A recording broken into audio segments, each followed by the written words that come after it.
but I call it driven. So if things sound a little bit crazy, I want you to know it's 100% true. February 19, 2016, my annual routine mammogram. Days later, I get my typical call to get an ultrasound since I have dense tissue. So that was not alarming to me at all. 1 week later is my ultrasound, late in the afternoon. I go on a day that I perform surgery, so I go after work, and I go by myself. But this time, it's different. The tech is not talking. She's measuring one thing after another, after another. I need a biopsy right away. 3 days later, biopsy of my breast and several nodes. Then the biopsy results. Exactly the opposite of what I had hoped for. Soon after, I start chemo, behaving like nothing's changed. I go to work every day except for Wednesdays, my weekly infusion day for chemo. After 4 months of weekly chemo, I stop working, giving up my patients, my practice, my life's work. During my toughest cycles of chemo, I moved my oldest child to college. I can barely move. I slump in a chair the whole day, while my girlfriend and her daughter help my daughter move in. It is now September 28, 2016. I just finished 6 months of chemo. Now comes my surgery, double mastectomy, and all of my nodes are removed from my axilla. 6 weeks post-surgery, my 4 drains finally come out, 6 weeks. And now my radiation starts, 33 rounds of radiation until December 30th. Not even 10 weeks after my radiation ended, my father goes totally blind from an unnecessary surgery to his only functioning eye. A surgery that I could not stop when I was away and his doctor did not answer my calls to hold off. My dad was my mother's caretaker. Now they both needed help. My days are filled with eye appointments, as far as Will's Eye in Philadelphia, as near as south side of Richmond, 2 to 3 times a week, sometimes 4 times a week, trying to save my dad's ruined eye. So I postpone my reconstruction. I am now at my parents' helping every single day, all day. My husband is there every evening for months. Let me say now that I am blessed with the most wonderful husband, most supportive husband on earth. And I want you to remember this later when I tell you what he said to me one night in bed. September 25th, 2017, a long and painful year after my expanders were put in. 1 year of the expanders, I finally have my reconstruction. 2 weeks after my surgery, my dad has a stroke. 2 days after that, on October 12th, my 56-year-old brother, my only sibling, a brilliant engineer and college professor, suddenly dies of a heart attack. That same day, my sweet, heartbroken father has another stroke, and he's admitted to the hospital. I skipped my follow-up since my husband has raced to New York to help my now widowed sister-in-law and their 10-year-old son. Then I leave my father hospitalized, and I drive my mother and my daughters to my brother's funeral in New York. We are all numb. My father's shock, my mother's shock lasted many, many months, understandably. I raced back to Richmond right after the funeral, and I'm told I need specialized care for my father when he's discharged. And now I'm moving my parents for the 4th time in the last 16 months. Now to 2 separate living facilities. I, with my husband, am responsible for the daily care of my mom and my dad, with staff and with aides, but I am still the one going back and forth every day. Mid-November, 4 weeks later, my father has a pulmonary embolism, which I recognize and race him to the hospital for another admission. The next month, on New Year's Eve, my dad has a cerebral hemorrhage, and 5 days later, my sweet father passes away. I am told by all the specialists that I must concentrate on taking care of myself, but that is easier said than done. I am here to tell you that you are the author of your own story. I was told by so many specialists that I had a bad case of cancer. But call it what you will. This is my story.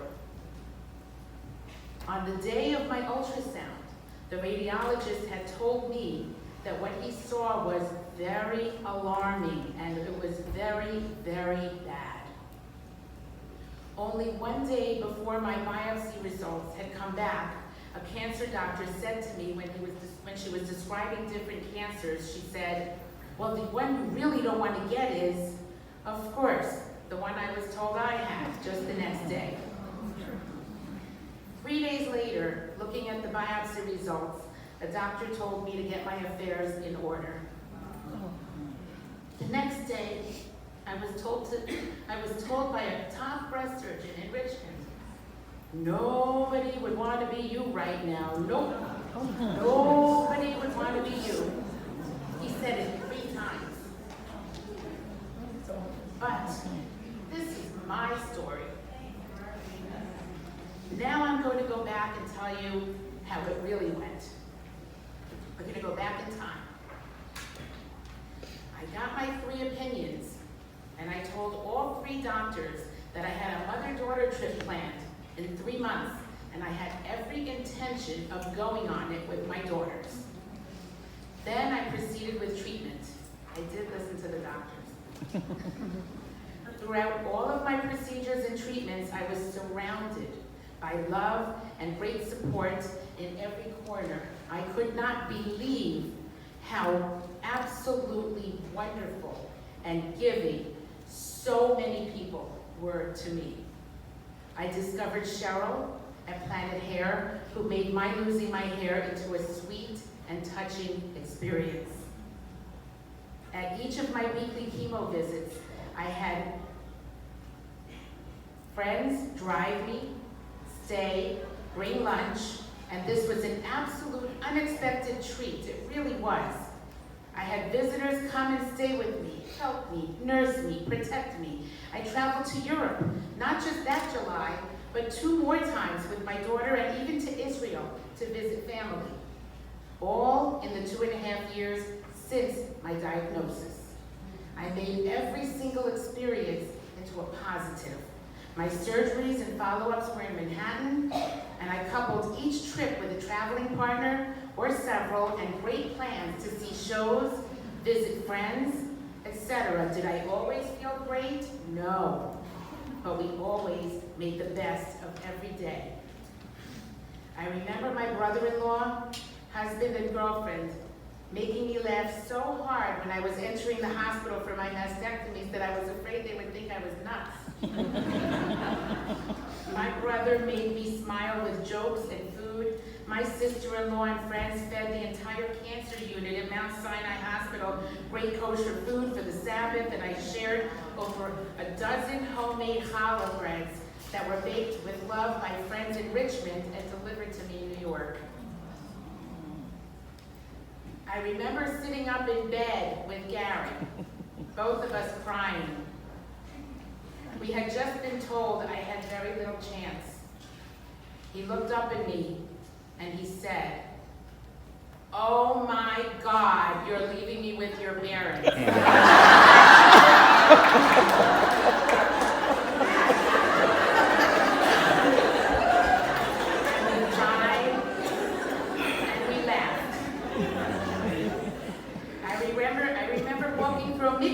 With my girls, and I thought my head would explode from the heat. So I popped off my wig and I threw it in a shopping bag. My daughters had a rough beginning with the news after overhearing my fears, but they came through amazingly, giving speeches themselves and raising money for cancer research. I remember a big hat I had with a tiny attached little front hairpiece that my girlfriend sewed on, and it almost flew off in a strong wind in Venice. And we laughed and laughed. I remember playing backgammon in Bryant Park in Manhattan just days after my mastectomies, laughing that my 4 drains were popping out of my shirt. Sometimes in life, while you're going through your most difficult times, great things are also happening to you. I was fortunate to have noticed these great things. And with the love and support of friends, I was guided to focus on those great things. I have days when I'm down, and I'm still working on my fears. But I get rebooted like a GPS on a regular basis to the healthy path. I have people on speed dial that help me GPS back. I laughed so much through very difficult times. Why? Because I was so grateful for every single day I was still here. So grateful, so very grateful for everything I still had, because I was still here.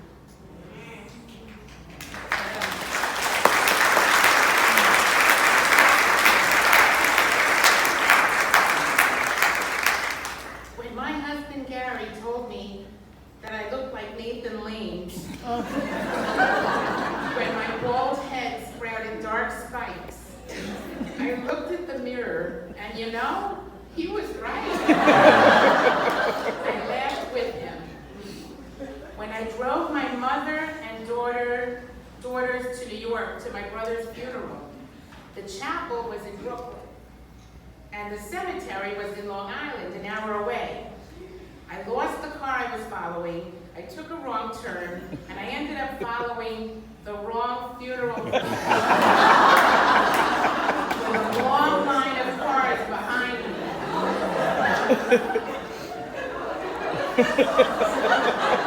It wasn't true. When my mother fell in my dad's hospital room and she had to be airlifted to a chair by a mini crane, all I could picture in my head was a National Geographic piece I saw as a kid of a giraffe being airlifted across Africa. And I laughed so hard I almost peed in my pants. I was asked to relate my experience as a physician and being a patient. When I was asked by a psychologist if I was angry that I had this diagnosis, I told her I was a lot of things, but not angry. I've seen so many people lose life, lose quality of life, have illness, have disease. Why should I be immune to it? Of course it can happen to me as well. When getting test results as a physician, I got the news straight up, since I could read and interpret the screens myself. I misbehaved a little, and I tried looking up treatments on my own, and that did make me a little bit crazy. Being in the medical field, I feel that made me a lot more understanding the day that 9 attempts were made to access my port that had shifted. And after I let all the nurses take a stab at me, literally, I asked the janitor if he wanted to try. I know that in medicine, sometimes there are days like that. I thought about suturing my own chest when a second port wound became wide open, and then I came to my senses and I let my friend the plastic surgeon do it.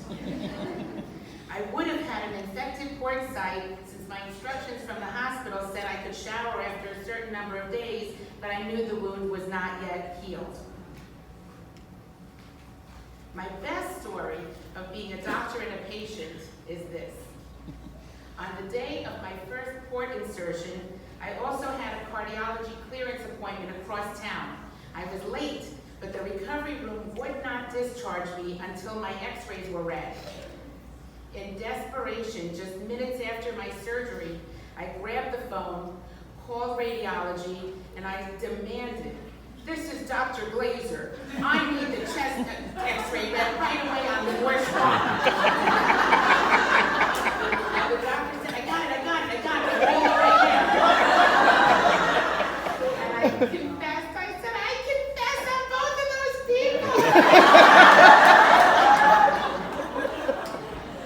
I learned a great lesson 10 years ago with another cancer I had. After my thyroid cancer, I received many gifts of salts, bubble baths, and soaps. They were so beautiful, I had them on display in my bathtub. I would save them for a special day when one day I would take a bath and relax. One day, a year later, I was ready for my bath. I went to the tub, and they were gone. I asked my husband if he saw them, and he said, well, you weren't using them, so I did.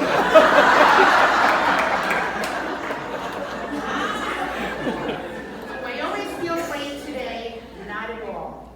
But I pushed through the best I can. I am okay now. At synagogue this year, during services at Rosh Hashanah a few weeks ago, before the Torah reading, the rabbi told the story of Hagar, the maidservant of Sarah, who was sent with her child into the desert with only a little bread and a skin bottle of water. She was sure her child would die of thirst. God heard her cries. In the Old Testament, these are the words. Vayivkach Elokim et eineha v'terev be'er mayim. God opened her eyes and she beheld a well of water.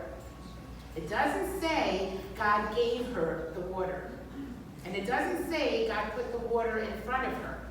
It says God opened her eyes and she found the water. To me, that is profound. I am so grateful to have had my eyes opened to the greatness in our world. The unbelievable kindness of old friends, new friends, medical personnel, other patients, even strangers. I was so excited to share my story with you. The old me could have done this off the top of my head with minimal preparation, but I still suffer from that chemo brain. But so what? I'm hoping I can still get my message across. This story may sound crazy, but it is my true story. I'm the kind of person that needs something to look forward to. When I'm down, I love to travel. It worked out well for me since I was born and raised in New York City, and having the surgery there was in my comfort zone. Your story may not have travel in it. It might not have train rides every week, but find what it is that you look forward to. It might be a massage. It might be reading by the lake. Remember, you make your story great. My life today is still a learning process. I myself have many, many doctor's appointments, now spending time only with the doctors I feel are truly helping me. I have a huge respect for my neuropsychologist, a field I never even knew existed. I'm learning to take good care of myself, and I'm still so grateful and I'm so happy to be here. Please take my advice. Don't wait. Take that bath.